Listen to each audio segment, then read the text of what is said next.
우리에게 주시는 하나님의 말씀 신약성경 데살로니가전서 5장 17절 한 절에서 보겠습니다.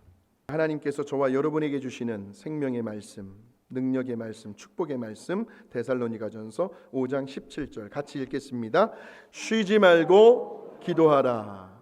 좀 아쉽지요? 한 번 더 하겠습니다. 시작. 쉬지 말고 기도하라 하는 거예요. 자, 오늘 말씀의 제목은요, 기도하는 사람이 아니라 기도로 사는 사람입니다. 기도로 사는 사람이 어떤 사람일까? 우리 먼저 요한복음 1장 12절 말씀을 함께 보시겠습니다. 하나님께서 저와 여러분에게 얼마나 엄청난 권세를 주셨는지 시작. 영접하는 자 곧 그 이름을 믿는 자들에게는 하나님의 자녀가 되는 권세를 주셨으니 그랬어요. 그 권세가 어떤 권세인가를 찾아보니까 자, 요한복음 14장 12절에서 14절의 말씀입니다. 자, 시작. 내가 진실로 진실로 너희에게 이르노니 나를 믿는 자는 내가 하는 일을 그도 할 것이요 또한 그보다 큰 일도 하리니 이는 내가 아버지께로 감이라. 그 다음에 나와요. 너희가 내 이름으로 무엇을 구하든지 내가 행하리니 이는 아버지로 하여금 아들로 말미암아 영광을 받으시게 하려 함이라. 아멘. 그 권세가 바로 너희가 오늘 저와 여러분이 내 이름으로 예수님의 이름으로 무엇을 구하든지 바로 기도의 권세라는 말씀이죠. 기도의 권세. 자, 우리 옆 사람에게 축복하십시다. 당신에게는 기도의 권세가 있습니다. 예. 할렐루야. 예, 우리에겐 기도의 권세가 있어요.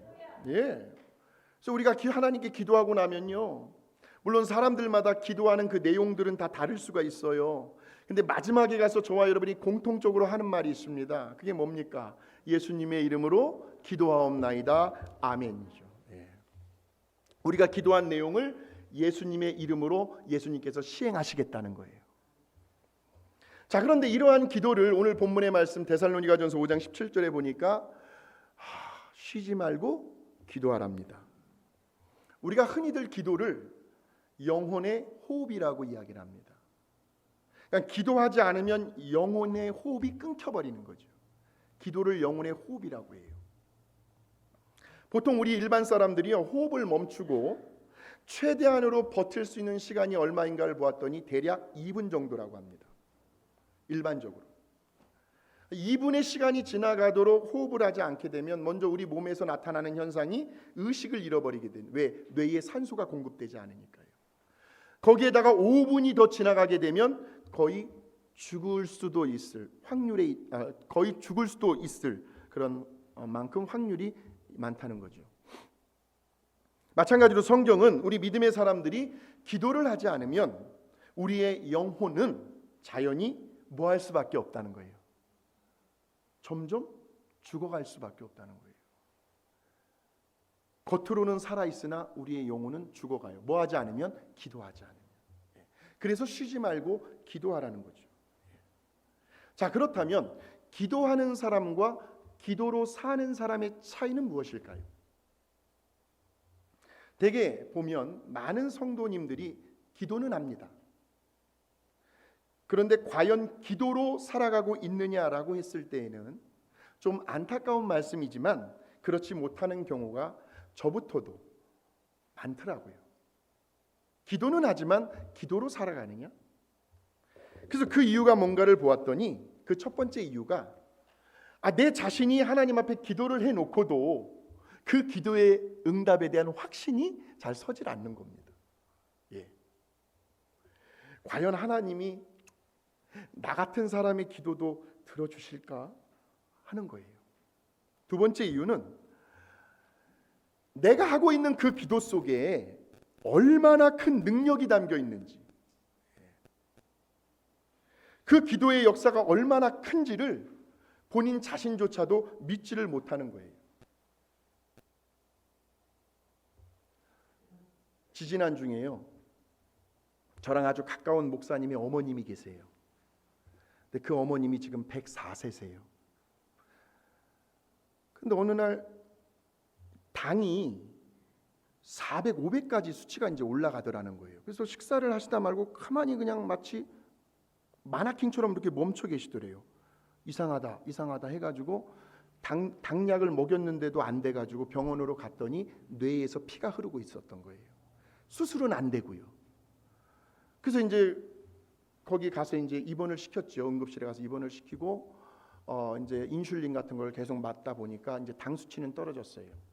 그리고 이제 뇌 속의 피도 말라버린 거예요. 말라 있었어요. 그런데 맥박을 재어 보니까 맥박수가 133이 나와요. 어느 정도냐면 우리가 100m를 달리고 나서 숨을 헐컥헐컥 들이쉬는 것처럼의 가쁜 숨소리입니다. 산소호흡기를 끼고 그렇게 그냥 숨을 막 이렇게 하시는 거예요. 얼마나 몸이 힘드시겠어요. 괴로우시겠어요. 그 목사님이 이제 제가 이제 갔더니 그래도 오셨으니까 기도라도 한번 해달라고. 그래서 이제 저도 모르게 임종기도잖아요, 사실은. 그런데 임종기도가 나오지 않고 하나님의 기적이 나타나게 해달라는 기적의 기도를 한 거예요, 그 자리에서.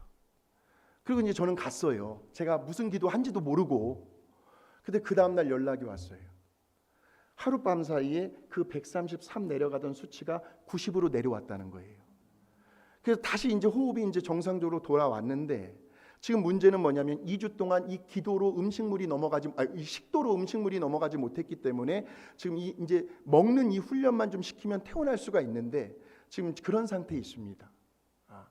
무슨 말씀을 드리고 싶으냐면 우리 자신이 하는 그 기도 속에 우리는 아무것도 아니에요. 그러나 저와 여러분이 드리는 그 기도 가운데는 전지전능하신 우리 하나님의 능력이 담겨 있기 때문에 할렐루야. 그 믿고 기도하는 거죠. 예. 그 결과는 하나님께 맡기는 것뿐이고요. 예. 어느 날이요, 어느 농촌 시골 마을이에요. 아주 극심한 가뭄 때문에 마을 전체가 비상이 걸렸습니다.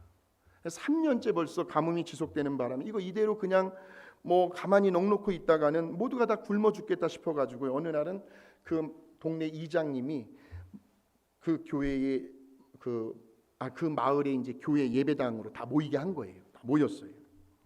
그래서 이제 그 자리에서 이제 하나님 앞에 이제 간절히 기도를 우리 하자고. 우리가 지금 뭐 더 할 수 있는 방법이 없으니까 하나님 앞에 한번 부르짖자고 해가지고 하늘 문을 활짝 열어주시고 비 좀 제발 좀 내려달게 하려고 그렇게 기도를 했어요. 그러고 나서 이제 예배당 밖을 나서려고 하는데 그때 갑자기 한 5살 정도 되어 보인 한 꼬마 아이가 우산을 피려고 하는 거예요. 우산을. 옆에 있던 할머니가 아니 얘야, 이렇게 봐라, 맑은 하늘인데 그리고 비가 안 온 지도 벌써 오랜 시간이 지났는데 갑자기 왜 우산을 피려고 하니? 그러자 이 아이가요, 네 맞아요 할머니, 저도 알고 있어요. 적어도 우리가 이렇게 모여서 하나님 앞에 기도하기 전까지는요. 그런데 지금 우리가 하나님께 기도했잖아요. 비를 내려달라고 기도했으니까 정말 이제는 비가 좀 올 것 같아가지고 이렇게 우산을 피고 있는 거예요. 그러면서 방긋 웃더래요. 그러니까 지금 이 아이는요, 하나님께 기도를 하고 마치 이미 응답을 받은 사람처럼 그렇게 행동을 하고 있더라는 거죠. 이런 사람을 가리켜 기도로 사는 사람이라는 거예요. 기도했으면 응답 받은 사람처럼 살아가라는 거죠. 다시 말하면 이제 더 이상 그 문제, 그 기도 제목을 가지고 거기에 내가 파묻혀서 기도했는데 기도하고 전이나 기도하고 나서나 판나 근심과 걱정과 염려 속에서 이제 살아가지 않겠다고 하는 사람을 바로 가리켜 기도로 사는 사람이다 하는 거예요. 예. 이미 기도하고 아버지께 다 맡겼으니까요. 이제 내 소관이 아니잖아요. 그래서 마가복음 11장 24절에 보니까요, 우리 같이 한번 읽어보실까요? 시작. 그러므로 내가 너희에게 말하노니 받은 줄로 믿으라. 그리하면 너희에게 그대로 되리라 하는 거죠. 자, 우리 또 로마서 한번 8장 32절 한번 보시겠습니다.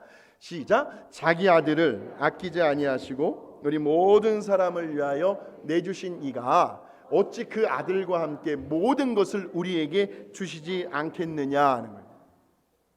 저 구절 속에서 저와 여러분을 향한 우리 하나님의 사랑을 느끼셔야 합니다. 우리 하나님의 사랑이 아주 그냥 녹아 스며들어 있는 구절이 저 말씀이에요. 얼마나 저와 여러분을 사랑하셨으면 우리를 위해서 하나밖에 없는 독생자 외아들 예수 그리스도를 십자가에 우리 대신 죽게 내어 주셨다는 거죠. 저와 여러분과 우리 예수님과 바꿔버린 거예요. 우리 하나님이 우리를 뭐 하시기 위해서요? 살리시기 위해서. 저 이터널 라이프라는 영원한 삶을 우리에게 선물로 주시기 위해서. 그 죄와 저주와 죽음의 권세 앞에 우리 예수님을 대신 내어 주신 거죠. 바로 그런 아들과 함께 우리에게 필요한 그 모든 것을 하나도 전혀 주시지 못할 아무런 이유가 없다는 말씀이 바로 저 말씀입니다. 하나님이 저와 여러분을 너무나도 끔찍하게 사랑하고 계신다는 사실이 느껴지십니까? 예. 사랑하면 어떻습니까? 다 주고 싶습니다. 아무런 조건, 이유 필요 없이 그냥 다 주고 싶어요. 이것이 바로 저와 여러분을 향한 우리 하나님 아버지의 마음이라는 거죠. 자, 그런데 그 하나님 아버지는 마태복음 6장 8절에 보시니까요, 너무나 놀라운 말씀이 나옵니다. 우리가 구하기도 전에요, 우리에게 있어야 할 것을 하나님 아버지께서 뭐 하신다는 거예요? 이미 다 알고 계신다는 거예요. 그래서 우리 하나님을 전지하신 하나님이라고 하는 거죠. 전지하신 하나님. 그러니까 오늘 당장 저와 여러분에게 뭐가 필요한지를 우리 아버지 되시는 하나님은 알고 계신다는 거죠. 정말 급히 해결해야 할 문제가 있어요. 그 문제까지도 하나님은 알고 계신다는 거죠. 또 무엇 때문에 우리들이 그렇게 고민하고 염려하고 걱정하고 있는지까지도. 그래서 사실 어떻게 보면요, 저와 여러분보다도 우리 하나님 아버지께서 우리의 사정과 형편을 너무나도 잘 알고 계신다는 거예요. 구하기 전에 너희에게 있어야 할 것을 하나님 아버지께서 아시느니라. 그뿐만이 아니라 우리 하나님은 전능하신 하나님이시기도 해요. 전능하신 하나님. 세상의 부모들도 다 자식을 사랑합니다. 자식이 뭐가 필요한지도 다 알고 계십니다. 그러나 자식이 필요한 그 100%, 그 모든 것들을 다 채워줄 수 있느냐 하는 거에 대해서는 그 능력에 한계가 있다는 거죠. 세상의 부모들은. 그러나 전지하시고 전능하신 우리 모두의 아버지가 되시는 우리 하나님은 우리의 필요한 모든 것을 다 알고 계실 뿐만이 아니라 그 필요를 얼마든지 다 채워주실 수 있는 능력이 있는 하나님이시라는 것을 여러분 오늘 꼭 믿으셔야 합니다. 예, 우리 같이 한번 이 믿음을 담아서 함께 찬양으로 한번 고백하십시다. 우리 모두의 아버지가 되시는 전능하신 나의 주 하나님은 정말 그렇습니다. 능치 못하실 일 전혀 없네. 우리의 모든 간구도 우리의 모든 생각도 우리의 모든 꿈과 모든 소망도 신실하신 나의 주 하나님은 다 알고 계십니다. 우리의 괴로움들을, 우리의 모든 괴로움 바꿀 수 있네. 불가능한 일 행하시고 죽은 자를 일으키시니 그를 이길 자 아무도 없네. 주의 말씀 의지하여 깊은 곳에 금을 던져 오늘 그가 놀라운 일을 이루시는 것 보라. 주의 말씀 의지하여 믿음으로 금을 던져 전능하신 하나님을 믿는 자에게 능치 못함 없네. 할렐루야. 그러면 그냥 주시면 되잖아요. 전지하시고 다 알고 계시고 무엇이 필요한지 그리고 그 필요한 것을 얼마든지 채우실 수 있는 능력이 있으시다면 그냥 주시면 되잖아요. 그런데 왜 우리 하나님은 뭐라고 말씀하시냐면 마태복음 7장 7절에서 11절입니다. 시작. 구하라 그리하면 너희에게 주실 것이요 문을 두드리라 그리하면 너희에게 열릴 것이니 구하는 이마다 받을 것이 아멘. 찾는 이는 찾아낼 것이 아멘. 두드리는 이에게는 열릴 것이니라 아멘. 너희 중에 누가 아들이 떡을 달라 하는데 돌을 주며 생선을 달라 하는데 뱀을 줄 사람이 어디 있겠느냐.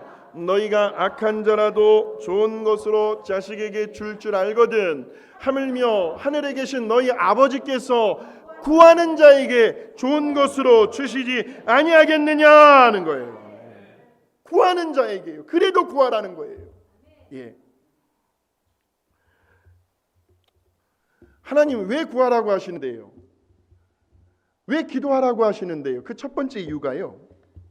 에스겔 36장 35절에서 38절에 나와 있습니다. 하나님께서 왜 구하라고 하시는지 다 알고 계시는데 그럴 만한 능력도 갖고 계시는데 자 시작. 사람이 이르기를 이 땅이 황폐하더니 이제는 에덴 동산같이 되었고 황량하고 적막하고 무너진 성읍들의 성벽과 주민이 있다 하리니 너희 사방에 남은 이방 사람이 나 여호와가 무너진 곳을 건축하며 황폐한 자리에 심은 줄을 알리라. 나 여호와가 말하였으니 이루리라. 주 여호와께서 이같이 말씀하셨느니라.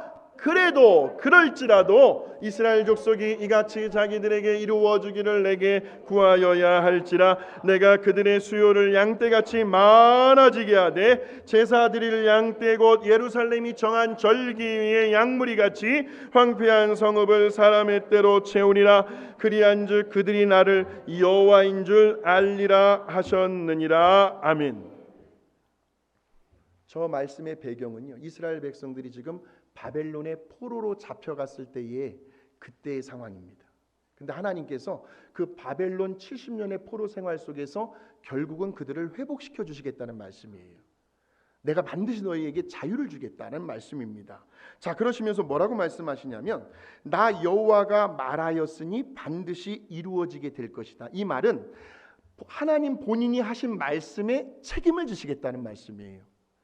내가 너희에게 회복시켜주겠다라는 그 말씀을 내가 반드시 책임질 텐데 그런데 뭐라고 나오냐면 37절에 보니까 그래도 그럴지라도 너희는 내게 뭐하여야 할지라 구하여야 할지라 하는 거예요. 자, 그러면 하나님 왜 기도하라고요? 왜 구하라고요? 바로 그 이유가 나오죠. 그리한즉 그들이 나를 뭐인 줄 알리라. 여호와인 줄 알게 되리라. 그러니까 기도하는 사람, 구하는 사람만이 하나님의 살아계심을 경험할 수 있다는 말이에요. 기도하지 않으면 몰라요. 우리들의 생활 속에서 아주 사소한 일들까지도 그냥 자기가 잘난 줄 알고 살아가고 있다니까요. 기도하지 않으면. 근데 기도하는 사람은요, 현재 내가 누리고 있는 이 모든 것들이 다 우리 하나님의 은혜라는 거야.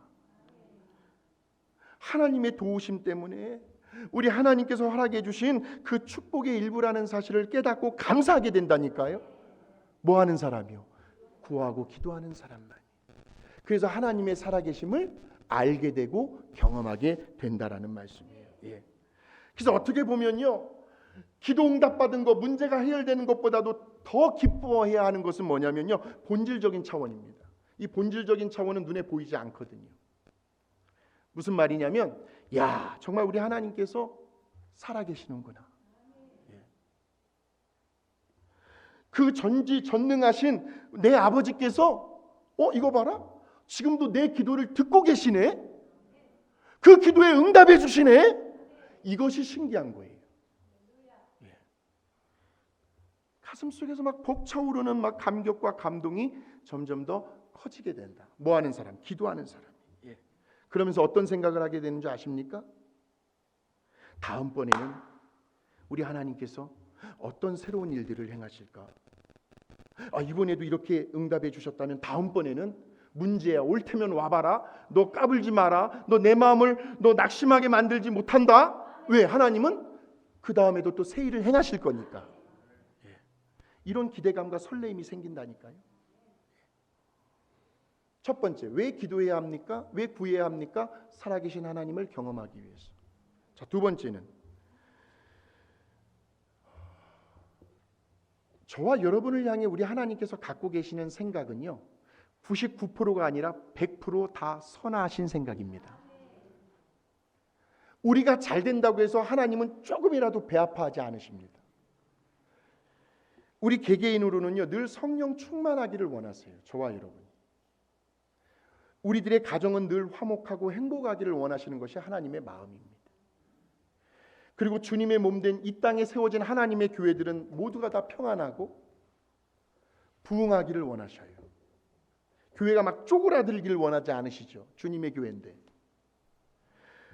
또 사회와 국가는 늘 안전하고 또 하나님의 공의와 하나님의 정의가 이루어지기를 원하시는 것이 우리 하나님의 마음이에요. 그런데 우리들이 몸담고 살아가는 현실은 그렇지 못하다는 거죠. 왜 그럴까? 그 이유를 찾아보니까 에베소서 6장 12절 말씀 때문에 그래요. 우리 같이 한번 읽어보겠습니다. 시작. 우리의 씨름은 혈과 육을 상대하는 것이 어둠의 세상 주관자들과 하늘에 있는 악의 영들을 상대함이라. 자, 그러니까요, 지금 저와 여러분의 배후에서 성령님도 역사하시지만 또 한편으로는 누가 역사를 해요? 예, 하늘에 있는 악의 영들, 이 악한 영들이 또 역사를 한단 말이에요. 그래서 이 세상을 영적 전쟁터라고 이야기를 하는 거죠. 예배당 안에서는 뭐 이 마귀라는 녀석이 꼼짝할 수가 없죠. 그런데 예배당 밖을 나가서 이제 우리 각자의 삶의 자리로 돌아가면요, 얘네들이 얼마나 판을 치는지 몰라요. 무서울 정도로요. 자, 그 이유가 뭔가 봤더니 이사야 14장 12절에서 14절에 한 천사장의 교만 때문에 그렇습니다. 이 천사장이 교만을 부리다가 천상의 세계에서 이 땅으로 쫓겨났거든요. 그게 바로 루시퍼 마귀라는 녀석. 같이 읽어보겠습니다. 시작. 너 아침의 아들 계명성이여, 어찌 그리 하늘에서 떨어졌으며 너 열국을 엎은 자여, 어찌 그리 땅에 찍혔는고. 네가 내 마음에 이르기를 내가 올라가 내 자리를 높이리라. 교만이죠. 내가 북극 지폐의 산 위에 앉으리라. 가장 높은 구름에 올라가 지극히 높은 이와 같아지리라 하는도다. 지극히 높은 이가 누구예요? 하나님이신데 자기가 하나님과 뭐 하겠다고? 그냥 당장에 쫓겨나죠. 예. 바로 이 계명성, 루시퍼, 마귀라는 녀석이 이 땅에서요, 우리 하나님의 나라가 확장되는 것을 막고 있어요. 우리 하나님의 그 선한 뜻이 이루어지기를 방해하고 있어요. 지금까지도, 앞으로도 언제까지? 우리 주님 다시 재림하시는 그날까지. 근데 왜 우리 하나님은 저 녀석이 저렇게 그냥 판을 치도록 왜 가만히 방광만 하고 왜 그러셔요? 지금 당장이라도 이 녀석을 잡아다가 저 지옥의 유황불 구덩이 속에 집어넣으면 될 텐데. 그래서 그냥 새하늘 새 땅, 하나님의 나라, 새 예루살렘 빨리 도래하게 해가지고, 이미 예수 믿고 돌아가신 분들은 다시 또 이제 살아나고 휴거가 되고, 지금 있는 사람들은 그 자리에서 그냥 산채로 하늘로 들려 올라가게 하시면 될 것을 왜 저렇게 그냥 악한 녀석들이 판을 치도록 그렇게 그냥 내버려 두고 계실까요? 왜 그럴까요? 베드로후서 3장 9절을 보시면 돼요. 자, 베드로후서 3장 9절입니다. 시작. 주의 약속은 어떤 이들이 더디다고 오직 주께서는 너희를 대하여 오래 참으사 아무도 멸망하지 아니하고 다 회개하기에 이르기를 원하시느니라. 아멘. 하나님의 본심을 찾아보세요. 아무도 멸망하지 아니하고 다 회개의 자리로 나오기를 원하신다. 이것이 우리 하나님의 마음. 어떻게 해서라도 한 영혼이라도 더 구원의 길로 인도하시려. 누구를 통해서? 저와 여러분을 통해서. 네. 그저 단순히 기도원의 300명의 용사를 보내주시옵소서, 우리 교회만의 부흥과 성장이 아니에요. 이 지역사회에 정말 예수님을 모르고 하나님의 품을 떠나 교회를 등지고 있는 사람들이 있다고 한다면 우리가 그 불쌍한 영혼들을 하나님의 품으로 인도하는 그런 열정을 우리가 가져야 된다는 말씀이에요.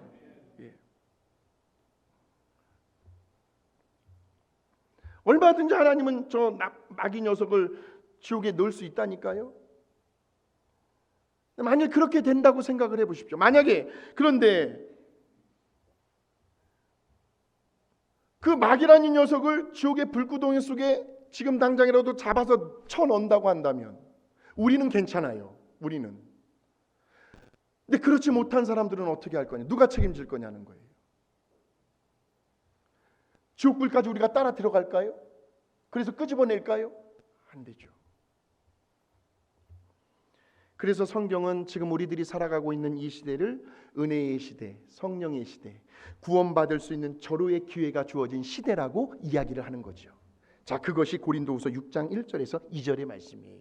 지금 이 순간이 중요해요. 시작! 우리가 하나님과 함께 일하는 자로서 너희를 권하노니 하나님의 은혜를 헛되이 받지 말라. 이르시되 내가 은혜 베풀 때에 너에게 듣고 구원의 날에 너를 도왔다 하셨으니 보라 지금은 은혜 받을 만한 때요 보라 지금은 구원의 날이로다.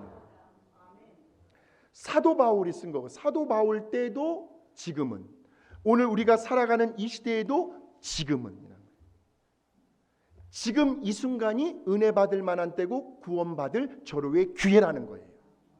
그래서 하나님은 심판을 미루고 계시는 거예요. 그래서 정말 우리가 사랑하는 가족들, 우리의 친지들, 우리의 이웃들, 우리의 형제자매들을 저 악한 세력의 손에서 빼낼 수 있는 유일한 길은요, 이미 십자가에서 죄와 저주와 사망과 지옥의 권세를, 저 마귀의 권세를 능히 이겨내신 우리 주 예수 그리스도의 이름으로 기도하는 길밖에 없다니까요. 기도하는 길밖에 없어요.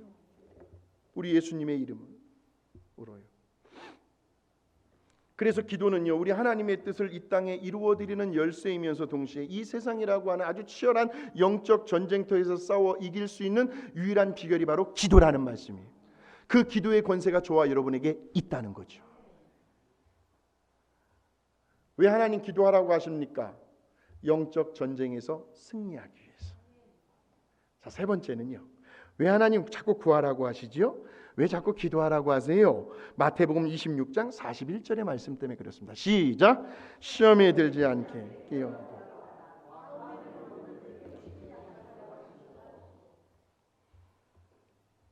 왜 우리들이 자꾸 가끔은 시험에 들까요?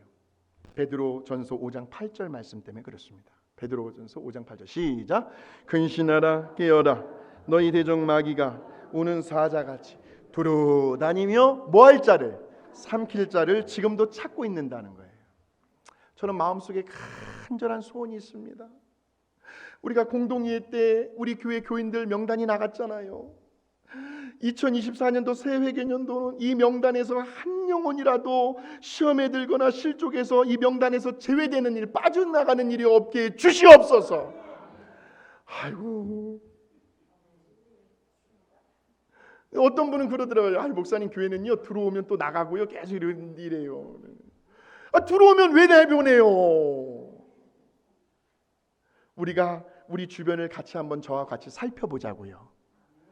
한 사람도 낙오되는 일이 없도록. 내년에 회개년도에 갔는데 작년에 명단에 그 이름이 빠져 있으면 얼마나 마음이 아파요. 얼마나 마음이 아파요. 이 마귀라는 녀석이요, 자꾸 저렇게 우는 사자와 같이 먹잇감을 찾아다닌다니까요. 예. 그 타겟이 주로 누가 내냐면 기도하지 않는 사람. 그런 사람들을 노려요. 기도하는 사람은요 영적인 안테나가 딱 서해져 가지고요 분별력이 있거든요. 이것이 저 사단 마귀가 주는 시험인지 아닌지를 대번에 알아요. 나는 거기에 넘어가지 않겠다. 아주 그런 힘이 있어요. 기도하는 사람. 근데 꼭 기도하지 않는 사람들이 걸려 넘어갈 때가 많아요. 낙심하게 만들어요. 실족하게 만들어요. 자, 세 번째입니다. 저런 마귀의 유혹과 시험과 공격으로부터 이겨낼 수 있는 유일한 길은 우리 예수님 말씀하십니다. 시험에 들지 않게 깨어 기도하라. 그 대표적인 사람이 다니엘이었어요.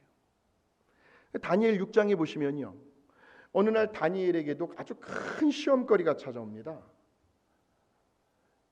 그렇게도 다니엘을 시기하고 질투하는 총리들과 고관들이 많이 있었어요. 왜냐하면 다니엘은 정권이 3번 바뀌는 동안에 계속 다니엘은, 보통 정권이 바뀌게 되면 다 사람들이 갈아치우잖아요. 근데 다니엘은 새 정권이 바뀔 때까지 꾸준하게 온 사람이에요, 총리로서. 그러니까 주변에 다니엘을 시기하고 질투하는 세력들이 많이 있었단 말이에요.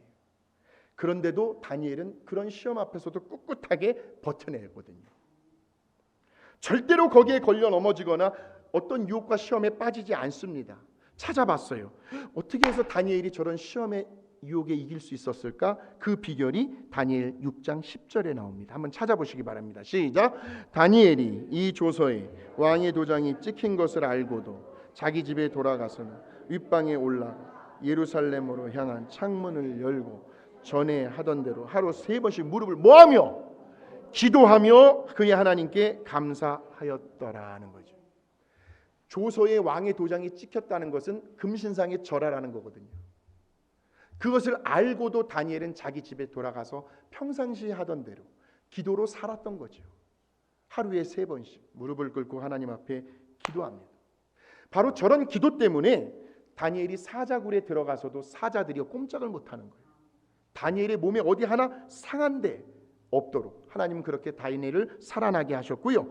하마터면은요, 우상 숭배를 하고 하나님을 배반할 수 있었던 그 유혹의 현장에서도 능히 그 시험들을 넉넉히 모아가지고 기도로 삶을 통해서 이겨낼 수 있었다라는 거예요. 우리에게 적용해 본다면 종류는 다르겠지만 저와 여러분에게도 얼마든지 시험거리는 찾아올 수 있습니다. 그럴 때에 저와 여러분이 한번 이렇게 생각을 해보시는 거예요. 지금 내가 이렇게 행동하고 있는 것이 과연 누가 더 좋아할까? 이해 못하는 건 아니에요. 누구라도 넘어질 수 있고 누구라도 속상할 수 있고 누구라도 시험 들 수 있는 상황이에요. 제가 그 상황에 있었다면 저라도 그랬을 거예요. 자, 그렇다면, 그럼에도 불구하고 내가 이렇게 행동하는 것이 과연 우리 하나님께서 더 기뻐하실까? 아니면 저 못된 마귀라는 녀석이 더 좋아할까? 이거를 한번 생각해 보는 거죠. 그래서 아무리 속이 상하고 감정이 상한다 할지라도요, 우리는 늘 처음 가졌던 초심의 그 자리요, 하나님께서 기뻐하시는 그 자리를 끝까지 지켜낼 수 있는, 정말 날마다 기도로 사는 저와 여러분이 되시기를 주의 이름으로 축원합니다. 시험에 들지 않게 깨어 기도하라. 자, 4번째로 왜 우리 하나님은 자꾸 구하라고 기도하라고 말씀하실까? 야고보서 5장 16절에 보시면 그 기도가 역사하는 힘이 크기 때문에, 역사하는 힘이 굉장히 크기 때문에 우리 보고 자꾸 기도하라고 하고 구하라고 하는 거거든요. 자, 그렇다면 그 어떤 기도가 역사하는 힘이 큰 기도일까? 제가 몇 가지만 여러분들에게 소개해 드리겠습니다. 첫 번째는 믿음의 기도인데요. 자, 야고보서 1장 6절을 한번 보겠습니다. 야고보서 1장 6절 시작. 오직 믿음으로 구하고 마치 바람에 밀려 요동하는 바다 물결 같으니, 역사하는 힘이 큰 기도란 바로 의심하지 않는 믿음의 기도라는 거예요. 자, 우리 마가복음 11장 23절에서 24절의 말씀도 한번 보십시오. 시작. 내가 진실로 너희에게 이르노니 누구든지 이 산더러 들려 바다에 던져지라 하며 그 말하는 것이 이루어질 줄 믿고 마음에 의심하지 아니하면 그대로 되리라. 그러므로 내가 너희에게 말하노니 무엇이든지 기도하고 구하는 것은 받은 줄로 믿으라. 그리하면 너희에게 그대로 되리라. 아멘. 아주 간단합니다. 믿음의 기도란 내가 이미 기도한 내용에 대해서는 다시는 내가 염려하지 않겠다. 이것이 믿음의 기도예요. 또 믿음의 기도는 어떤 기도냐면 사도행전 3장 6절의 말씀에 나와 있습니다. 자, 같이 시작. 베드로가 이르되 은과 금은 내게 없거니와 내게 있는 이것을 내게 주노니 나사렛 예수 그리스도의 이름으로 일어나 걸으라 하고 그랬어요. 지금 베드로가요, 자기가 사도예요, 목회자예요. 그래가지고 아주 그냥 어깨에 힘이 들어가가지고 안전뱅이를 통해서 이제 한번 시험을 하는 거예요. 내 능력이 얼마나 큰, 일어나 걸어라 하고 그냥 베드로 어떤 자신의 어떤 신념이 아니었어요. 저 말은. 누구를 지금 베드로가 의지하고 있습니까? 온전히 예수 그리스도의 그 이름의 권세를 의지하고 있는 거예요. 그러니까 믿음의 기도는 말씀의 근거에서 선포하는 기도입니다. 말씀의 근거에서 선포하는 기도가 믿음의 기도예요. 우리 하나님께서 이렇게 말씀하셨으니 말씀대로 될지어다. 그러니까 병든 자에게 손을 얹은즉 나으리라 하신 말씀이 있기 때문에 우리가 치유기도 시간에 여러분의 아픈 곳 위에 믿음으로 손을 얹어주시기 바랍니다. 말씀에 의지하는 거예요. 하나님, 아픈 곳에 믿음으로 손을 얹었사오니 그 믿음대로 치료하여 주시옵소서. 이것이 믿음의 기도예요. 이런 기도가 역사하는 힘이 큰 기도다라는 거예요. 또 어떤 기도가 역사하는 힘이 큰 기도냐면요, 말씀에 순종하는 기도. 자, 그것이 어디에 나오냐? 요한복음 15장 7절입니다. 같이 한번 읽어봅니다. 시작. 너희가 내 안에 거하고 원하는 대로 구하라. 그리하면 이루리라. 무엇이든지 원하는 대로 구하면 이루어 주시겠답니다. 단 조건이 있죠. 그 앞에 뭐가 있어요? 내 말, 예수님의 말이 너희 안에 거하면. 말씀에 대한 순종을 의미합니다. 그러니까 말씀에 순종하는 기도가 역사하는 힘이 큰 기도인데, 한번 우리가 상식적으로 생각을 해보십시오. 나는 말씀에 전혀 상관없는 삶을 살아가고 있어요. 그런데 하나님 앞에 기도를 합니다. 하나님, 왜 내 기도에는 역사하지를 못하죠? 왜 그런 능력이 나타나질 않죠? 그럴 수밖에요. 말씀에 의하면 무엇이든지 원하는 대로 구해. 그러면 이루어 줄게. 단 조건이 있는데 너희가 내 안에 거하고 내 말이 너희 안에 거할 때.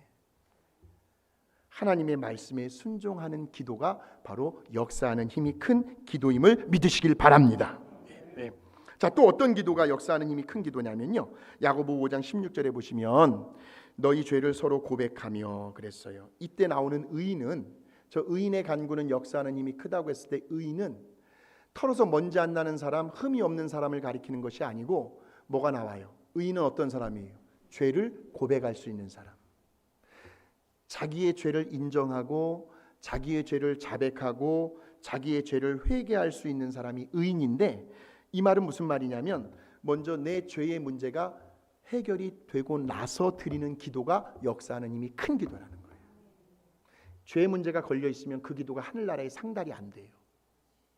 그 기도에 관해 죄라는 어떤 이물질이 이렇게 섞여 있으면 하늘에서 부어주시는 그 하나님의 영적인 그런 기도 응답의 그런 물줄기가 막혀버린다니까요. 그래서 죄 문제부터 먼저 해결하는 그 기도가 역사하는 힘이 큰 기도라는 말씀이고요. 자, 네 번째는 창세기 32장 28절에 보시면 야곱이 밤새도록 야복강 나루터에서 하나님과 씨름하는 그런 장면이 나옵니다. 같이 한번 읽어보겠습니다. 시작. 그가 이르되 내 이름을 다시는 야곱이라 부를 것이 아니요 이스라엘이라 부를 것이니 이는 네가 하나님과 및 사람들과 겨루어 이겼음이니라. 뭘 어떻게 하나님을 이겨요? 표현이 그럴 뿐이죠. 저 말은 겨루어서 이겼다라는 것은 응답 받을 때까지 끈질기게 매달렸다는 뜻이에요. 포기하지 않는 기도가 역사하는 힘이 큰 기도라는 거 꼭 기억하시고요. 자, 다섯 번째는 합심 기도가 또 아주 능력이 큰 기도입니다. 마태복음 18장 19절에서 20절 시작. 진실로 다시 너희에게 이르노니 너희 중에 두 사람이 땅에서 합심하여 무엇이든지 구하면 하늘에 계신 내 아버지께서 그들을 위하여 이루게 하시리라. 두세 사람이 내 이름으로 모인 곳에는 나도 그들 중에 있느니라 하는 거죠. 이 합심 기도는 우리 성도님들이 함께 예배당에 모였을 때 우리 같이 통성으로 기도하십시다 했을 때에 성령 안에서 성령님이 막 말하게 하시고 기도하게 하시고 하는 막 기도의 소리들이요, 막 서로 시너지 효과를 타가지고 막 하늘의 금단의 그 기도의 보좌의 그 향로에 차곡차곡 쌓여지는 기도가 합심 기도거든요. 부르짖는 기도예요. 그럴 때 역사하는 힘이 크게 나타날 수 있다라는 거예요. 꼭 기억하시고요. 마지막 여섯 번째는 이사야서 58장에 보니까 금식에 관한 기도가 나옵니다. 뭐 사람마다 좀 다르겠지만 어느 때는 금식 기도가 필요할 때가 있습니다. 왜냐하면 이 금식 기도는 나 중심에서 벗어나가지고 내 육신의 소욕을 죽이며 드리는 기도가 바로 금식 기도이기 때문에. 그래서 역사하는 힘이 가끔은 크게 나타날 때가 있습니다. 사랑하는 성도 여러분, 오늘 이 시간 말씀을 전하고 듣는 저와 여러분 모두가 기도하는 사람도 훌륭하고 중요하지만 모두가 다 기도로 살아가는 사람들이 되시길 주의 이름으로 축원합니다. 기도로 살아가는 거예요. 기도는 영혼의 호흡이에요. 그 기도의 삶을 통해서요. 우리에게 얻게 되는 유익이 무엇입니까? 기도하는 사람만이 날마다 하나님의 살아계심을 체험할 수가 있습니다. 영적 전쟁에서도 승리할 수가 있습니다. 이 시험거리가 과연 나를 넘어뜨리려고 하는 것인지 나의 믿음을 더 한 차원 더 업그레이드하려고 하는 것인지를 분별해가지고 온갖 시험거리에서 이겨낼 수가 있다는 거예요. 기도하는 사람에게. 또 어떤 유익이 있습니까? 역사하는 기도. 저와 여러분의 기도가요, 남편에게, 아내에게, 자식들에게 전화로라도 기도해 줄 때 하나님의 놀라우신 능력과 역사가 크게 나타나게 되시길 주의 이름으로 축원합니다. 그러려면 믿음의 기도가 있어야죠. 말씀에 순종하는 기도가 있어야죠. 의인의 기도, 회개하는 기도가 있어야죠. 합심 기도가 있어야죠. 또 무슨 기도예요? 금식 기도. 이런 여러 가지 기도의 형태를 통해서요, 우리가 한번 하나님 앞에 기도한 내용들은요, 벌써 다 이미 응답된 줄로 그렇게 알고 믿으시고요. 그래서 모든 근심과 걱정과 염려와 불안과 두려움 속에서 이제는 살아가지 마십시오. 당신 기도했잖아. 기도했는데 얼굴이 왜 이렇게 어두워? 이러면 안 된다는 거예요. 이번 한 주간도 하나님의 자녀된 그 기도의 권세를 가지고 담대하게 살아가는 저와 여러분이 되시기를 주의 이름으로 축원합니다.